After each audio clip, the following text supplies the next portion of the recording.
chosen ones, empaths, I've experienced it, you know. The narcissist is very good at painting a picture that they don't want you, yeah.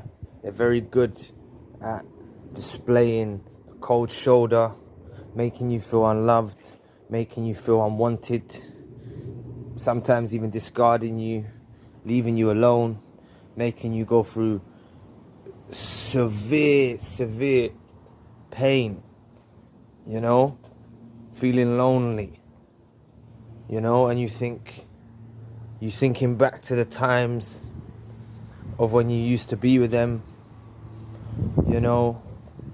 You look at old photos, you look at things that remind you of them, you know, and they're not hearing it. There's nothing you can do, yeah.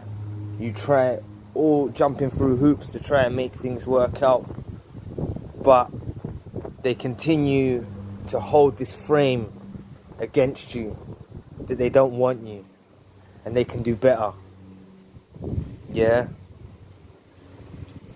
They're very good at doing this, I must say, because it had me fooled. It had me fooled, you know. If the wounds are still fresh for you and you're in this current situation, then this video is for you, because you need to just bear patience. And I know it's easier said than done, but I want you to stop chasing after them. Stop trying to appease them, yeah. If you've seen them go off with a new supply, or you've seen them posting on their social media with someone else, or they've tried to, you caught them speaking to somebody, you've seen them, the best thing to do in this situation is to leave them to their devices. Just leave it. I made the mistake of trying to pursue. It's one of my regrets. I tried to pursue, tried to fix things, because there's empaths and chosen ones with problem solvers. Please press the like and the subscribe button, help your brother out, take 2 seconds of your time. But we're always trying to fix things, right? We're always trying to fix things, try put things together, right? Try and sort it out. But they're tearing it down, okay?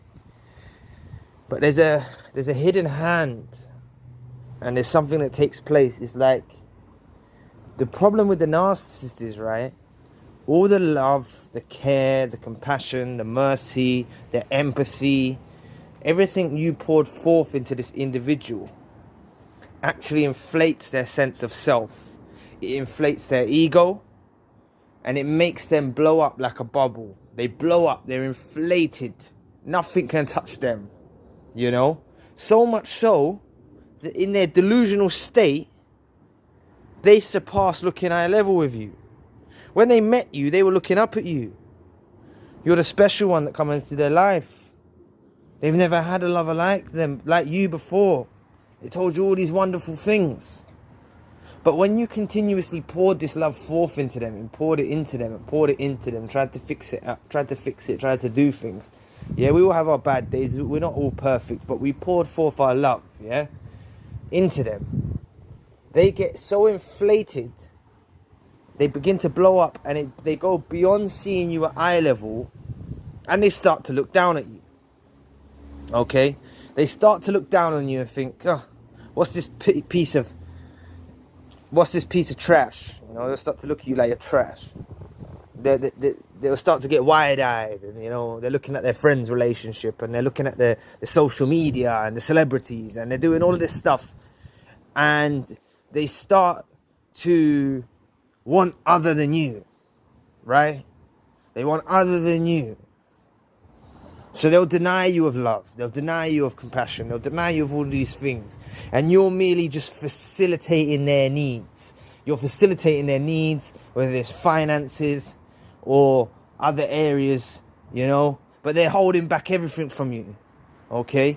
And this is what I'm saying. You have to let them go. Even if you still love them, even if you're at this point, I swear, yeah, watch a few more of my videos and other content. You'll begin to realize why you don't love them. But if you're still in that place where you feel love for them, you're looking at them like a partner, the best way to love someone is let them go. And that reminds me, isn't there a song about that? Yeah, there is a song about that. The best way to do that is to let them go, right? Because I'm telling you that the way that the world works, and the way that karma works, and the way that God orchestrates his people and their mindsets, because God is the controller of all things, okay? These people are functioning with demonic entities. They're functioning from the demonic realm. But God is the puppet master. Yeah? So, this is what happens. At first, when they separate from you, they feel inflated. They feel relieved. They feel like, yes, I feel so great. But it crashes with a huge thud. Their bubble bursts. And when the bubble bursts, they begin to realize that they've made a mistake. But these aren't like normal human beings. Normal human being, we're not all perfect, yeah? A normal human being would say, look, I've made a mistake. Try and reconcile, try to sort it out. No. These lot will escalate. These lot will escalate and get worse. Yeah? They may start to abusively get involved in addictions of whatever kind, you know, to try and suppress that feeling of hurt and regret. Yeah?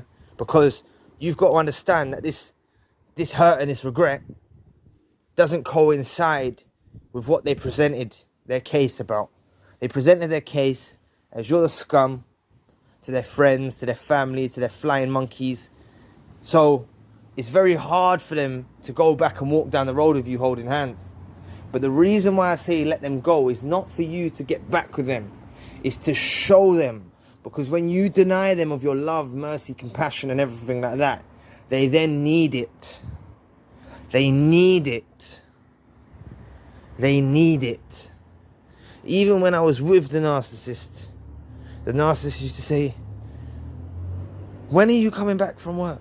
I need you to be here. I need you to be here. I need you. Like, I used to hear that. Yeah. I need you. Like. And this is what I'm saying.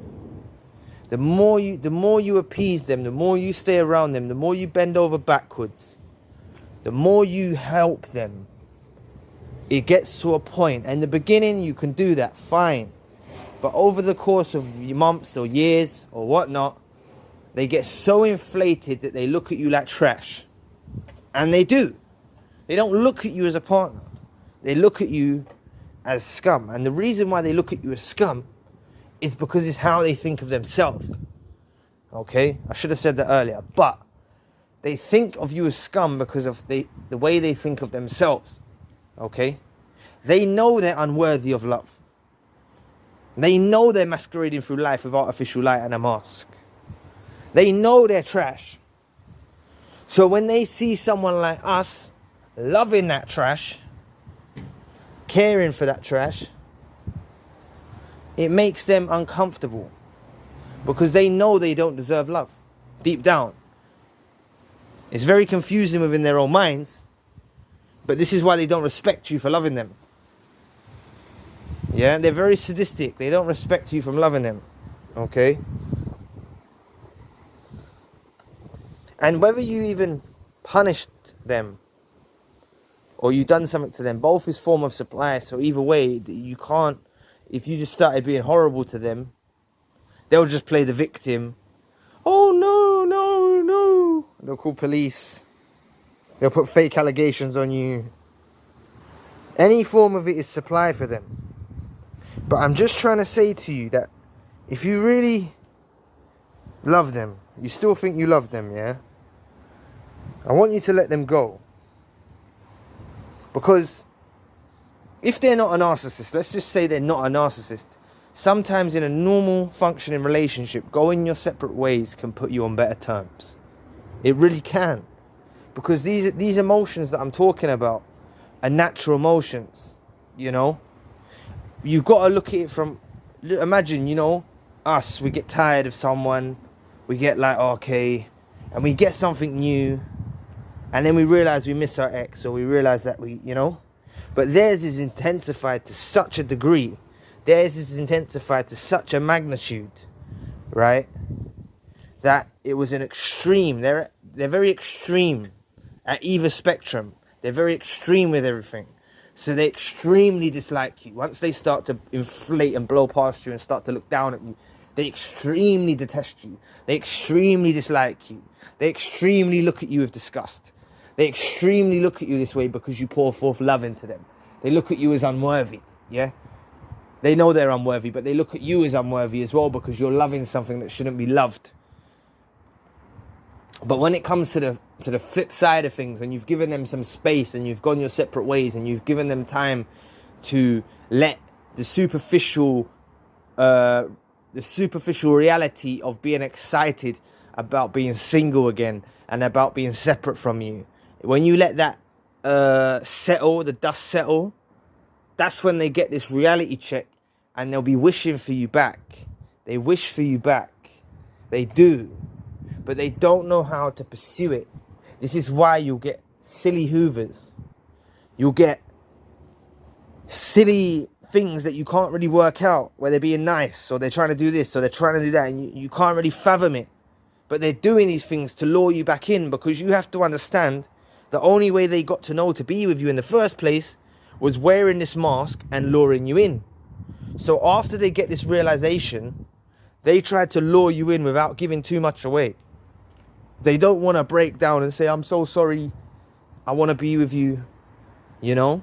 Some of them do. Some of the lesser narcissists will do that to get their own way. They will put on the tears and they will say it. But some of the greater narcissists and some of these spiritual narcissists, they're very subtle and slick and sinister in the way they try to draw you out and draw you back in. Yeah, and that's what they do. But when you see these signs of them trying to do these kind things, these odd, strange things after you like ain't been talking, or you know, they're trying to do these things. These are all hoovers. Yeah, a lot of people say, oh, I haven't had a hoover yet. I haven't heard the hoover yet. You know, that call that you got one evening about, and they were chatting about this, that, the other, that was your hoover. This text message that you got, that they were talking about, I don't know, anything. This was your hoover. This was them checking your temperament. This was them checking if you're ready to discuss normal things with them. If you have children with them, this is what they'll do as well. If you're grey rock methoding them and you're keeping it just about your children, they will try any way possible to take the discussion back to what you and them talk about. Yeah, they'll try and make it about you, them, and the child. No more just about you two are parents and you're co-parent and the child. They will look at it as a way of trying to make it back about you two again, through any way possible. But you have to know, yeah, when you reject them, they will try and rub your nose in it, because you cause a huge narcissistic injury. And us as empaths, we have to take satisfaction in inflicting these injuries. Now I'm sounding a bit sadistic, but I'm trying to say we have to take pride in causing these injuries, because they're injuries that they get affected from are deranged, they're delusional. Yeah, they get injuries from some of the most strangest things. They've experienced injuries through the course of time when they were with us and we didn't even know about it. They may have been laying with us that night. Yeah, that's why when they're denying certain things or they're trying to do certain things, you have to understand that you've upset their spirit. You've caused the injury. That's why when we see this inflation, this, that, the other, or negative traits coming towards you, we've caused injuries. Don't blame yourself for causing these injuries. They're very delusional. They're very, very, very, very fragile creatures. Yeah, very, very fragile devils. Yeah, and I will say, like, you've caused some severe injuries, right? But after the time, as time settles, if you go your separate ways, they'll forget about those injuries that you caused. They'll think back to the start of the relationship. They'll think of all the good things that you've done. They will start to reciprocate afterwards. Everything you wanted to, when you was try to draw blood out of a stone, and you were trying to, like, you felt like banging your head against the wall, and you can't get through to them, and they're not listening, and they're not doing that, and they're not doing this. Believe me, go separate ways. Try keep contact to a minimal if you have children. Or if you don't have children, stay as far away from them. And this will make them reciprocate everything you've done. When they get out there into the nasty world, it's not all sunshine and rainbows, you know. We always think that we go, oh, you know, when they go with the new supply is a victim. No, the new supply is not like us. The new is very different. When they latched onto us, they saw us from afar. They picked us out of the pack. They knew what we were about. They got to know us before. They might have even heard about us through friends. They might have seen you walking down the road and they asked their friends, who's that? They found that background information on you before you even knew it. They were studying you before you even knew it. Whereas these new suppliers that they branch off into, these new suppliers are someone that they met very hastily and quickly, and someone that they bounce into because of what's happening between you two, where they've got their inflated sense of self. They're starting to look down at you. They're starting to not appreciate you. They're devaluing you. And this is when they monkey branch off into these new supplies, and the new supply comes along like Captain Saverhole, and this is what it is. Yeah, so they don't make a rash decision. They don't make a rational decision. They don't make a rational decision in these scenarios. So, as I said, it's not all sunshine and rainbows out there. And they potentially run into another narcissist, another sociopath, a psychopath. They run into some sort of toxic personalities, right? The world is filled with them. The world is filled with them.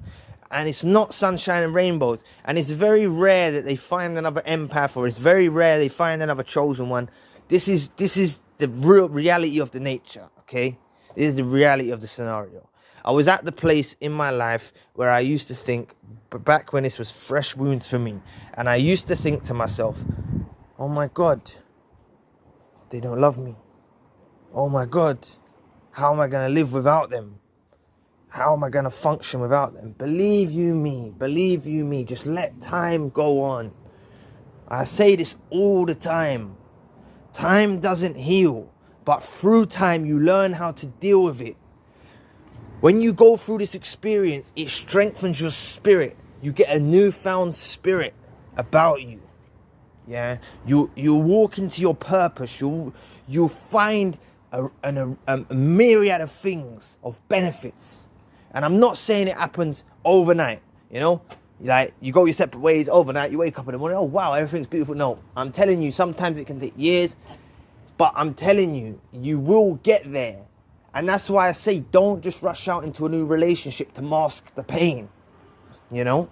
Because when you rush out into a new relationship and try and mask the pain, you potentially run into someone 100 times worse, and you potentially start to glorify the narcissist again. You start to have a repeat emotional cycle where the narcissist, where however much rate of recovery that you participated in and you got through, it kind of backfires, because you go with this new supply and you think, not new supply, I shouldn't use that. You go with a new partner, and then you start to compare to the narcissist, and you'll start to think that the narcissist is all right, and it will, you know what I mean? When you're ready to move on with someone, when you're ready to move on and you're healed, move on. But until then, trust me, alone time is power. Look up solitude is power. Look up these things. Look up how there's a benefit in solitude. Solitude can either make you or break you, yeah? And this will be a defining moment. If you can experience being alone, I commend you, trust me. Yeah, most people in the world think they have to be not, you know, there's a stigma against people that are alone. Yeah, there's a stigma. That's why we're inclined to just rush into relationships and stuff like that, because there's a bit of a stigma to people that are alone, right? But I'm telling you, just alone time is power, yeah? And just know, if you can hold in your heart of hearts and you know that this narcissist wants you back, look for the signs that I've pointed out today in this video. Look for the signs and look and see them. Look from a bird's eye view. See behind the veil, yeah? They want you back, yeah? Look at these times, and they're hoovers. When they were coming to chat to you about, I don't know, a cream cake, I'm joking, but they text you about something random. This was them checking your temperament because they want to find a way back into your life. That's what it was. That's what it was. So a lot of you have had hoovers and you don't realize you've had hoovers yet. Yeah, that's what it is. A lot of you have had hoovers, and you're still waiting for the hoover. You think this hoover is something that's going to be very significant. It's a very significant milestone once you get the eureka moment and you realize, whoa, that was the hoover. They were thinking A, B, and C. Oh my God. Yeah. So hopefully this video will bring clarity on on your situation. Sorry, it was a bit windy here today. I hope it didn't interrupt the quality of the video, so I do apologize about that. But yeah, I'll leave it there. Yeah, just remember that they want you back. Trust me. And I've mentioned the reasons why they want you back. Yeah, and you just gotta go your separate ways and let them know. Yeah. So hopefully this helps you a bit. And please press the like and the subscribe button. Yeah. And if you do want a one-to-one session, you can find the details in the description box. And I'll be back with another video soon. Peace.